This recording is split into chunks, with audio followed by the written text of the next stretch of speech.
We're back with another African political show. The defense minister of Mali was assassinated. What are the ramifications and implications? What really happened? What is the smoke screen? We made to discuss that is Alex and Mustafa is I'm still Afolabi. It's another O- political show. Okay, before we go into the details, we know that Kamara's death is due to an offensive between the Tuareg forces and an Al Qaeda affiliate that are have been stepping up their attacks lately. And this, we know, this is funded by France, UAE, and to a lesser extent America. And that's the reason he's dead because they need to get that gold in. Basically, they need to get the gold in, not the gold, but the uranium and gold in Niger, but specifically the uranium.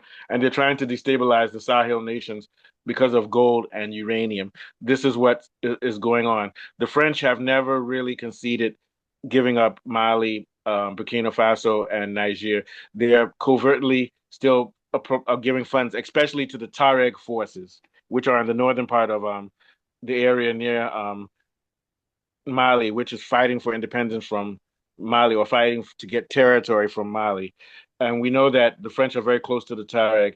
We also know that the um the forces of the money from UA, ostensibly for gold from that area through rebels and stuff, is gotten by these Al Qaeda affiliates who say they want to start an Islamic State in Nigeria, but we know you can't start an Islamic State in Nigeria. What they're doing is they're raiding villages and mines and taking gold and giving it to Saudi Arabia and not to Saudi Arabia to UAE in exchange for weapons, money, and funding. So basically, these are CIA and UAE um, created cells, just like in the Middle East where you had ISIS. All of this, when you follow the paper trail, indirectly the money comes from America and UAE, and that's why this guy's dead. And before his death, there were multiple strikes at multiple fronts over the last few days at the airport and in other parts. And Bamako is now unstable. So this is the design that you see from France and the West and US and UAE to keep that area unstable so you can take resources.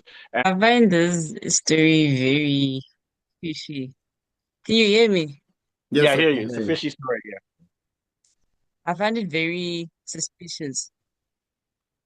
Yeah, I find it very suspicious. You know why? Because if you look at the calendar, the United States was, quietly making a move on Mali just weeks before the sky fell in. Like in March 2026, literally last month, the US government, it suddenly lifted sanctions on the Malian officials, including Sadio Camara, the Yeah. very defense minister who was just assassinated. Why? Mm. Because I think Washington was desperate to get the drones in their airspace. There was a kidnapped American pilot. So I just find it very suspicious. I think America is definitely in on this. And like you guys mentioned that, there's 1,000 tons of uranium currently sitting For in sure. Niger Absolutely. And that gold as well. the French can't touch. Yeah. And the Russians can't move. And the US has been openly talking about mediating that crisis. So by Yeah. having Mali fall into total chaos, the US positions itself as the only stable power to left to talk to. It positions itself as the savior. And I feel like it's very strategic, but it's very violent and it's very sick that, innocent people are going to suffer for this. And also, another thing that we should take note of is that the Al Qaeda and the FLA, they don't play well together. So to pull off a simultaneous attack on different capitals or whatever, it requires high level planning. So I think this Yeah. was definitely coordinated, was planned by America. Yes. Definitely. That's what I think. I don't know. No, you have a good theory, which is that's actually good research because I didn't even know about that. So what they did was they took off these sanctions and said they're going to work with Mali to fight terrorism. And then what happens? Terrorist strikes. Yeah. So now what they're trying to do is to say, here, we're here to help you now. You get my point. You see what they're doing at Falabi. Yeah. Or and also to make them drop their guard. You say, Yeah. oh, America made negotiations with us. They want to work with us. So maybe his security was breached because he felt safe because America said, We're taking sanctions off of you. This should be a warning to Mali, and we know that's what Iran is not meeting with America anymore because they know that America always strikes you when they say that they're taking sanctions off of you and they say they want peace. So I probably they may have done that to give him to give the country a false sense of security. I don't know when people will learn Yeah. you can't do deals with America at all. You can't. I don't know when people are going to learn this. What are your thoughts, Afolabi? You're absolutely right. I mean, this is a page, is a leaf off a classic CIA playbook, the strategy US is using here. So at the end of the day, they'll look like the savior here. And they've done this over and over again. And I'm sure Mali too are not oblivious to this strategy. I mean, the insurgency, they work like a decentralized network. Yeah, Most of the money they get is from kidnapping and smuggling, and they tax people that pass through illegal trade routes. Basically, that's how they make their money. yeah. They're not And they interested. claim they're trying to bring Sharia, but they're not trying to bring No, that's not Sharia. their agenda, and they don't want to topple the government. They are Yeah, proxies for the West, basically.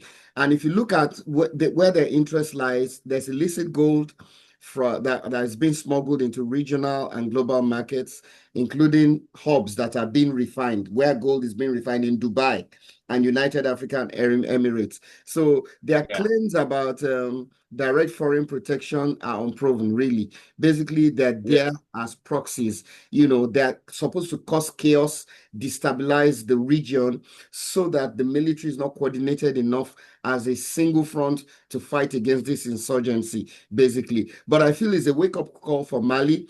Mali will have to tighten their network and intel infrastructure to ensure that this doesn't stop, because I feel Camara is not the only target. This is just one in a several number of yeah. targets, basically. Like I said, I just don't know. People just don't learn. The U.S. started the war with Iran on the day they were supposed to be meeting them for peace. I'm talking about the first time, the war in March, in February. So people need to learn you don't do deals with the devil. I know it's hard. Or like if you have a boyfriend or a girlfriend who is beating you up and abusing you, and they come back tomorrow and say, "I'm sorry." No, even though your instincts may tell you to trust them, never trust Britain, America. Yeah, sure. Don't don't trust the West. Don't And trust France white as folks. well. And Don't France trust as white well. folks. White folk will smile in your face, smile, and they will stab you when you are In your at your back, yeah, best. It's absolutely. not racist. It's what we've observed of their culture. They've lost all honor. Yeah. Don't listen to them. No, this Yeah, this that is was a a good one leaf by of Alex the because he CIA did that research. playbook. This is a leaf of the Alex CIA connected the playbook. dots. I didn't even know that. That is some bullshit. That should have even been the angle we take for our show. Last Yeah. thoughts, Alex. Yeah. I think, to the US, Mali isn't a country. It's just, I feel like with any African countries, they're just geopolitical chess pieces. Yeah. And if the case with Mali, they don't want to win for the Malian people. They want a loss for Russia to secure the corridor for the energy. They need to control Europe. I think right now, America, it's really that they're in this for a long-term thing, planning ahead. They really want to be the only people who are in control of the energy that Yeah. will then in turn sell to the whole world, which is crazy because America doesn't even produce this. Yeah. They It don't is have really enough. crazy, but that's what they're planning, and so far it's working. I And don't think it's working. at the end I of the don't think. day, Yeah. But well, yeah. I'll let you say your I point. Go don't first. know, guys. Here's why it's Are we not gonna working. die? We're gonna be No, here's slaves why again. it's not working. Let me tell you why it's not working. Because number one, if they bring down the whole market, they're killing themselves too. It's Mm-hmm. suicide. Second of all, they're not winning because China has said that if America choke, Fabi, what did the Chinese president say China will use if America chokes up all the oil? What did he say they will use? I think it's Coal. coal. Yeah, they Coal. go back to coal. The Yeah, energy. medieval times, coal. So what the U.S. is doing is they're disrupting the world economy, and who they're actually hurting the most with all of these wars is Europe, because America has enough natural gas. Russia has gas. Russia will win no matter what. Russia will give China gas. So what I'm saying, the U.S. is hurting its friends, Europe, because with these wars, everything is destabilized. People have to stay at home. They can't drive to work, things like that. So what they're doing is they're not winning. They're just causing a lot of pain for everybody. But they're causing pain for themselves. Look, Alex, you saw on TV the other day another fake attempt on Trump's life. The U.S. is in chaos. Your president, every week, he has to pretend like he's getting shot.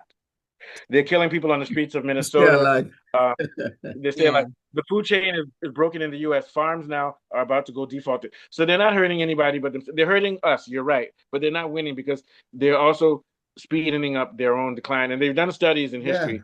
There's everything that the U.S. is doing is the sign of an empire that's about to go. And when an empire goes down, it doesn't go quietly. It's going to hurt a lot of people, but it's still going to go down. What are your last thoughts, Afolabi? Yeah. You're absolutely right. I mean, all these activities, they're just wiping off the middle class, really. It doesn't make any Yeah. sense. And if you look at it right now, Mali and Niger Yeah. have majority of the uranium and mineral reserves in West Africa. Europe wants to secure supplies, and Russia too wants to leverage. So the region is being destabilized to become a proxy arena for the control of critical resources, basically. But I dare Yeah. say Russia is a more attractive proposition because their terms Yeah. and conditions are better. Western support from countries like France, United Kingdom, and United States often comes with demands around democracy, human rights. They want to interfere in your internal affairs. Yeah. Russia does not do that. They allow you And to do also your China. thing. China will build the infrastructure. And So China will people are build the saying infrastructure. Yeah, China is happy that the U.S. is a war. The U.S. is fighting too many wars.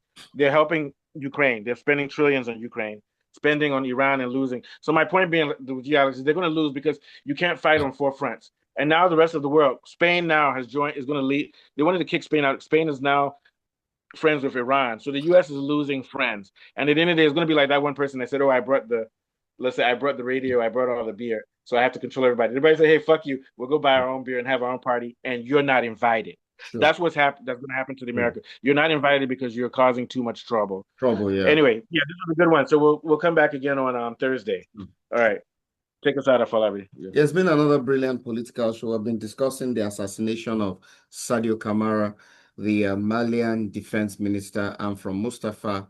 Alex, my name is Afolabi. We're back with another interesting African political story. Bye for now. It ain't interesting. It's disturbing.